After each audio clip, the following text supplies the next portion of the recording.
जय हिंद दोस्तों, स्वागत है एक बार फिर से आपका अपने YouTube channel maths by Amardeep sir में।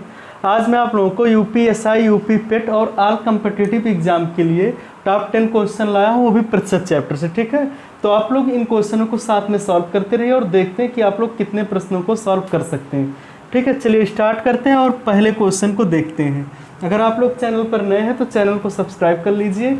डेली आपका 3 से 4 क्लास इस चैनल पर आपको मिलेगा मैथ का। ठीक है, तो चलिए देखते हैं पहले क्वेश्चन को। दिया गया है यदि दो संख्याएं क्रमशः तीसरी संख्या से क्रमशः 30% और 40% अधिक हैं। मतलब कहा जा रहा है दो संख्याएं तीसरी संख्या से 30% और 40% अधिक हैं, तो पहली संख्या दूसरी का कितने प्रतिशत है। देखिए ध्यान से, कहा जा रहा है कि 3 संख्याएं मान लेते हैं ए बी सी हैं।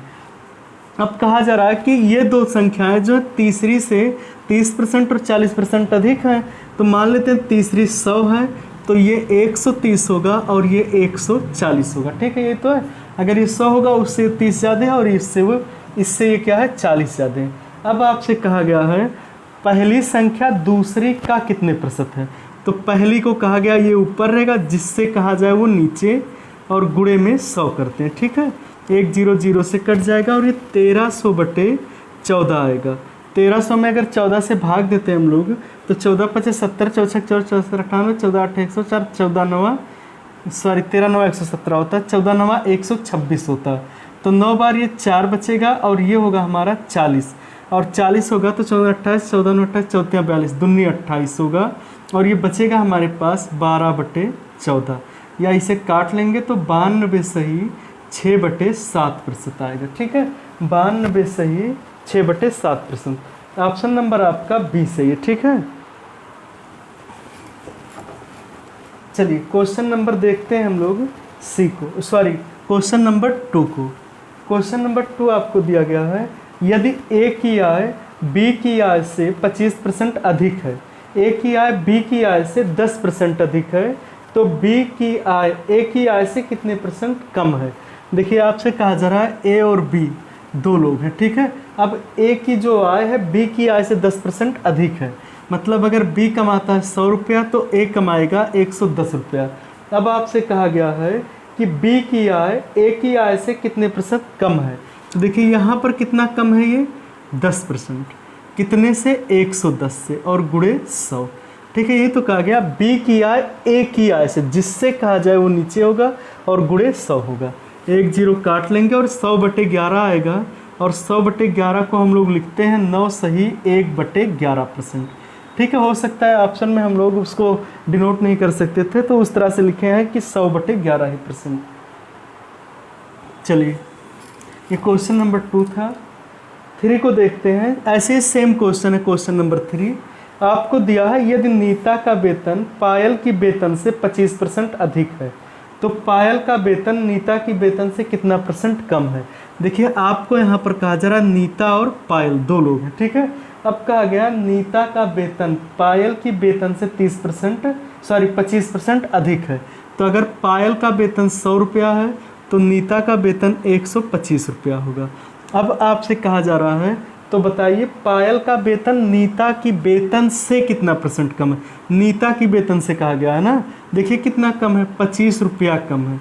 किससे? नीता से, और गुणे में 100 करेंगे। ठीक है, 25 चौक 25 125 5 दूनी 10 20%, तो 20% क्या है उसका वेतन कम है। ठीक है, हाँ, इसमें से ऑप्शन नंबर बी सही दिया गया है। चलिए क्वेश्चन नंबर ये 3 था। 4 को देखते हैं। ऐसे ही क्वेश्चन है, बस थोड़ा सा अपोजिट दिया गया है। 4 में दिया गया है यदि ए की आय बी की आय से 20% कम है, मतलब जो ए है उसकी आय बी की आय से 20% कम है, तो अगर बी 100 कमाता है तो ए कमाता होगा कितना 80 रुपया, तभी तो 20 रुपया कम है। अब आपसे कहा जा रहा है ए की आय, तो बी की आय ए की आय से कितना % अधिक है। ए की आय से कितना % अधिक है, बी की आय। ठीक है, तो देखिए इसको अगर घटाएंगे तो 20% अधिक है, 20 रुपया अधिक है। किससे? ए से, तो बटे में 80 और गुणे 100, जिससे कहा जाए उसी को नीचे रखेंगे। 20 चौक 80 और 4 से इसे काटेंगे तो ये 25%, यानी कि जो बी की आय है ए की आय से 25% अधिक है। ठीक है, चलिए उम्मीद करते हैं कि इस टाइप के क्वेश्चन आपको समझ में आ गए होंगे। क्वेश्चन नंबर 5 को देखते हैं। क्वेश्चन नंबर 5 आपको दिया गया है, यदि ए का 60% बी का 3/4 हो तो ए अनुपाते बी क्या होगा। ध्यान से देखिएगा, ए का 60% बराबर बी का 3/4, ठीक है। देखिए का मतलब तो होता है गुणे, 60% का मतलब होता है 60/100, और यहाँ पर भी गुणे लगाएंगे और इतना होगा, ठीक है। काटेंगे 0 0 से कटेगा और ये हो जाएगा 3, 2 से 2 तिहाई 6, 2 पचे 10, और ये 3 3 सामने से कट जाएगा। तो ये हमारा जो आएगा a/5 बराबर b/4, या a अनुपाते b हम लोग कह सकते हैं, जो जिसके नीचे होता है वही उसका वैल्यू होता है। तो 5/4 आएगा हमारा वैल्यू, ठीक है। a के नीचे 5 है और b के नीचे 4 है, तो 5/4 आएगा। ऑप्शन नंबर इसमें से डी सही है। चलिए आगे देखते हैं हम लोग क्वेश्चन नंबर 6 को। क्वेश्चन नंबर 6 आपको दिया गया है, एक संख्या में से 600 के 75% का 2/3 घटाने पर 320 प्राप्त होता है। तो बताइए कि संख्या कितनी थी। तो मान लेते संख्या x थी। अब इसमें से कहा जा रहा है 600 का 75% का मतलब गुणे परसेंट का मतलब बटे 100 का 2/3 2/3 घटाने पर हमें जो प्राप्त होता है वो प्राप्त होता है 320। तो बताना आपको यही x का वैल्यू क्या होगा, संख्या क्या होगी, ठीक है। देखिए अगर काटते हैं तो 00 00 से कटेगा, 3 से अगर इसे काटेंगे 3 दूनी 6, 3 पचे 15, 25 आएगा, ठीक है। अब शायद नहीं कटेगा तो 25 दूनी 50, 50 और 25 दूनी 50, 50 छक्का कितना होता है 300। तो x माइनस 300 बराबर 320, या x बराबर ये 300 उधर जाके जुड़ेगा तो 620 आएगा। यानी कि हमारी संख्या जो थी वो 620 थी, ठीक है। संख्या हमारी 620 थी। ऑप्शन नंबर बी सही है आपका। चलिए आगे बढ़ते हैं हम लोग और क्वेश्चन नंबर 7 को देखते हैं। बहुत अच्छा क्वेश्चन है ये, बहुत आगे चैप्टर जैसे लाभान, इन सब चैप्टरों में भी क्वेश्चन मिलेगा। देखिए दिया गया है, चीनी के मूल्य में 10% कमी होने पर कोई गृहिणी 1116 रुपये में 6.2 किलोग्राम चीनी अधिक खरीदती है। चीनी का घटा हुआ मूल्य प्रति किलोग्राम कितना था, ठीक है। देखिए कहा जा रहा है कि चीनी के मूल्य में 10% की कमी होने पर एक गृहिणी 10% की क्या हुई है, कमी हुई है। तो एक गृहिणी जो है 1116 रुपये में 6.2 किलोग्राम चीनी ज़्यादा खरीद लेती है। तो आपको बताना है कि चीनी का जो घटा हुआ मूल्य था वो कितना रुपया था, ठीक है। तो एक बेसिक चीज़ समझिए, जैसे आप लोग मान लीजिए बाज़ार में 100 रुपया लेकर गए, ठीक है, 100 रुपया लेकर गए। अब 100 रुपये का आपको सामान लेना था, लेकिन अगर 10% घट गया तो कितना रुपया घटा, 10 रुपया घटा। अब 10 रुपया आपके पास क्या होगा, शेष बचेगा, और 10 जो शेष बचेगा उसी पैसे का तो एक्स्ट्रा सामान खरीद सकते हैं।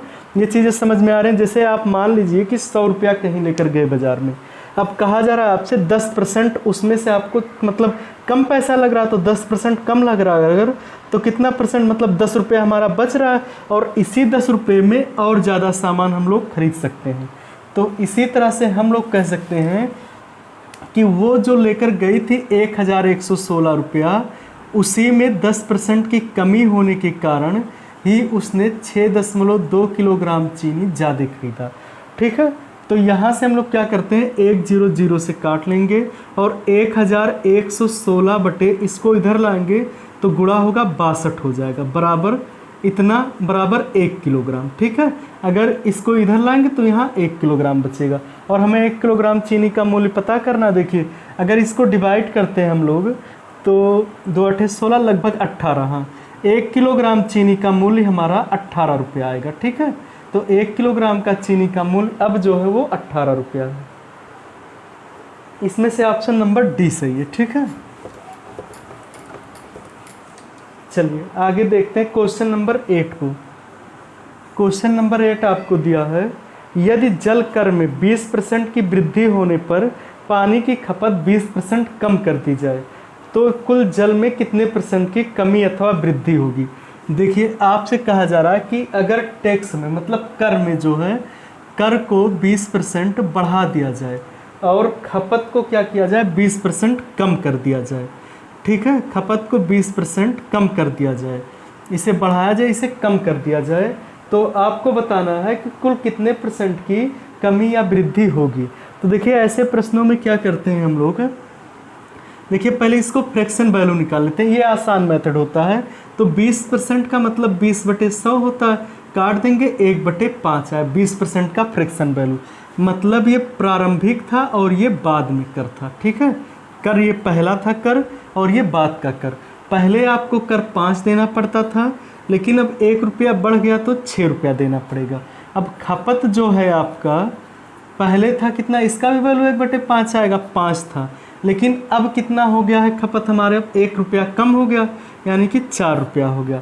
अब प्रारंभिक खर्च जो था हमारा 25 रुपया था और अब बाद में खर्च हो गया 24 रुपया, तो कितने रुपए की कमी हुई, 1 रुपये की। कितने से, 25 से, और गुणे परसेंटेज निकालना तो 100 कर लीजिए, 25 चौके 100, 4% की कमी होगी। ठीक है, 4% की कमी होगी। इनमें से ऑप्शन नंबर बी सही है। चलिए देखते हैं क्वेश्चन नंबर 9 को। ध्यान से देखिएगा, ये बहुत अच्छा क्वेश्चन, थोड़ा देखने में बड़ा लग रहा है लेकिन बहुत ही आसान है। ठीक है, जैसे दिया है एक दुकानदार 45 रुपये में एक कॉपी बेचता है तथा 4% लाभ कमाता है। मतलब 45 रुपये में अगर एक कॉपी बेचेगा तो 4% वो लाभ कमाएगा। ठीक है, और कहा जा रहा है यदि पेंसिल बॉक्स 80 रुपये में बेचता है, 80 रुपये में बेचेगा तो वो पाता है कितना परसेंट का लाभ, 20% का लाभ पाता है। ठीक है, 20% का लाभ पाता है। कहा जा रहा है वह प्रतिदिन 10 कापियाँ बेचता है, रोज़ 10 कापी बेचेगा, यानी कि 45 रुपये एक कापी में पा रहा है, तो 10 कापी बेचेगा तो कितना पाएगा, 450 रुपया। ठीक है, 450 रुपये का कापी एक दिन में बेचेगा। ऐसे ही वह अगर प्रतिदिन 6 पेंसिल बेचता है, तो प्रतिदिन अगर 6 पेंसिल बेचेगा, 6 पेंसिल बॉक्स, तो 8 छक 48, 480 रुपये का सामान बेचेगा। अब देखिए ये था हमारा क्या, पहले क्या दिया गया है आपको, एक दुकानदार है कॉपी, ये कॉपी है और ये पेंसिल बॉक्स है। ठीक है, ध्यान से एक बार क्वेश्चन समझिएगा। कहा जा रहा है एक दुकानदार 45 रुपये में एक कॉपी बेचता है, 4% का लाभ पाता है, 80 रुपये में बेचता है तो 20% का लाभ पाता है। आपको बताना है अगर वह प्रतिदिन 10 कॉपी और 6 पेंसिल बॉक्स सेट बेचे तो कितने रुपए का लाभ कमाएगा। ठीक है, तो देखिए अगर प्रतिदिन 10 रुपये का बेचेगा तो 450 रुपये का बेचेगा, और ये क्या करेगा कि 480 रुपये का बेचेगा। अभी 450 रुपये पे 4% एक दिन का हम निकाल रहे हैं। ठीक है, तो 4% का लाभ पाएगा, तो 4/100 होगा, 0 0 से कट जाएगा, और 5 चौक 20 और 4 चौक 16 और 2 18/10, मतलब 18 रुपया। 18 रुपया वो एक दिन में कॉपी पे प्रॉफिट पाता है। ठीक है, उसके बाद अगर इसका 20% निकालते हैं तो 4 दूनी 8 मतलब 96 रुपया, और 96 रुपये वो क्या करता है कि पेंसिल बॉक्स पे एक दिन में पाता है। ठीक है, 96 रुपया एक दिन में वो पेंसिल बॉक्स पे पाता है। टोटल कितना पाता है, जोड़ेंगे अगर 8 से 14, 9 1 10 और 1 11, 114 रुपया एक दिन में पाता है वो। ठीक है, तो कहा जा रहा है 2 सप्ताह में वो कितना रुपया कमाएगा। तो 2 सप्ताह में कितने दिन होते हैं, एक दिन में 114 कमाता है, 2 सप्ताह मतलब 14 दिन, तो 14 दिन में कितना रुपया कमाएगा, गुणा कर लीजिए, 14 चौके 96, 9 बचेगा, 14 का नियम 14 और 9, 14 और 9 होता है 23, 2 बचेगा, 14 का नियम 14, 14 चौके 56 होता है, सॉरी 14 चौके 56 होता है, 5 आएगा, 14 का नियम 14 और 5 19 होगा, 14 का नियम 14 और एक 15, 1596 रुपया। ठीक है, ऑप्शन नंबर सी सही है, 1596, सॉरी डी से 1596, ऑप्शन नंबर सी 1496 दिया हुआ था। चलिए आगे बढ़ते हैं और लास्ट क्वेश्चन देखते हैं आज के क्लास का। कहा जा रहा है क्वेश्चन नंबर 10 में कि अमन का खर्च विमल के खर्च से 30% अधिक है तथा विमल का खर्च रमन के खर्च से 10% कम है। यदि तीनों के खर्च का योग 6447 रुपया है तो अमन का खर्च कितना है। ठीक है, ध्यान से देखिएगा, पहले कौन कौन से लोग हैं उनको लिख लेते हैं। एक अमन है और एक विमल है। ठीक है, तो ए बी से लिख देते हैं। कहा गया अमन का खर्च विमल के खर्च से 30% अधिक है। मतलब अगर विमल 100 खर्च करता है तो अमन 130। काटेंगे, रेशियो हमारा जो आएगा 13:10 आएगा। ठीक है।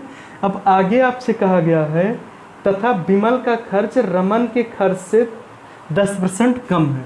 तो ये रमन है और जो रमन का खर्च अगर 100 है तो विमल का कितना 90, क्योंकि इससे इसका 10% कम है। फिर से अगर 0 काट देंगे तो 9:10 आएगा। पूरे का रेशियो निकाल लेते हैं, इसका इधर गुणा, इसका इधर और इसका इधर गुणा करते हैं। ठीक है। तो जब गुणा करेंगे 13 9 117, 10 9 90 और फिर ये 10 दाहिम 100, ये आएगा हमारा रेशियो। अब तीनों का जो पैसा आ रहा है यहाँ पर वास्तव में कितना खर्च हो रहा है, ये 7 होगा और 9 1 10 होगा और 1 1 2 और 1 3, 307 रुपया। लेकिन क्वेश्चन में आपसे कहा जा रहा है 6447 रुपया खर्च हो रहा है। तो अगर 307 का मतलब ये है तो 1 का मतलब 6447/307। और आपसे किसका पूछा गया है, अमन का खर्च। तो अगर 1 का वैल्यू इतना है तो अमन कितना खर्च करता है, 117। तो 117 का वैल्यू क्या होगा, इसको पता कर लेते हैं। ठीक है। अब देखिए अगर हम लोग इसे काटते हैं तो पहले बार तो ये जाएगा 3 दूनी 6, मतलब 21 बार जाएगा। और 21 का गुणा अगर 217 में करते हैं, 117 गुणे 21, तो ये होगा 117 और 7 दूनी 14, 2 1 2 1 3 और 2 1 2, जोड़ेंगे ये 7 आएगा, 4 1 5 आएगा, 3 1 4 और ये 2, मतलब आएगा हमारा 2457 रुपया। जो हमारा अमन था 2457 रुपया खर्च कर रहा था। ठीक है। ऑप्शन नंबर बी सही है। तो बस आज की क्लास में इतना ही। वीडियो में लास्ट तक बने रहने के लिए धन्यवाद। अगर आप लोग चैनल पर नए हैं तो चैनल को सब्सक्राइब कर लीजिए। ठीक है। जय हिंद।